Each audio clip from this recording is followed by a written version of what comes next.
ബോബി ബോബി നീ ഇവിടെ എന്തോ എടുക്കുവാ? ബേബി നമ്മുടെ എല്ലാ പ്രശ്നങ്ങളും തീരാൻ പോവാ.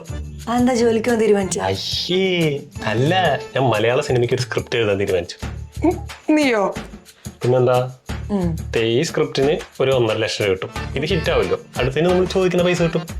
കിട്ടും കിട്ടും, അത് നല്ല കഴിവുള്ളവർക്ക്. ഇതൊന്നേ വെറുതെ പറ്റത്തില്ല, ഇതിനൊക്കെ ഒരു ജന്മവാസന വേണം. അത് നിനക്കുണ്ടോ? നോക്കി, നല്ല വാസന ഉണ്ടോ 3 ദിവസമായി കുടിച്ചിട്ട്. ഓ ഇൻസ്പിറേഷൻ. സീൻ 1. ഇത്ര നേരമായിട്ട് സീൻ ഒന്നായിട്ടുള്ള? അപ്പൊ ഈ ചുരുട്ടിക്കുട്ടിയുടെ പേപ്പറൊക്കെയാ? അതൊക്കെ സീൻ 1. ഒരു ആംബിയൻസ് ക്രിയേറ്റ് ചെയ്യാൻ വേണ്ടിട്ട് കണ്ട. പത്മരാജനുണ്ട്, ഞാനാ. ഇതെന്താണോ അറിയാൻ പാടില്ല. ഓരോ സമയം ഓരോ വട്ടം ഭ്രാന്തൻ. അപ്പൊ സീനൊന്ന് മീനാക്ഷി ഇപ്പൊ ഇവിടെ നിന്ന് മീനാക്ഷി പത്മരാജന്റെ മീനാക്ഷി ഉണ്ടോ? അത് എന്റെ സ്ക്രിപ്റ്റിൽ ഒന്ന്. സീൻ 1.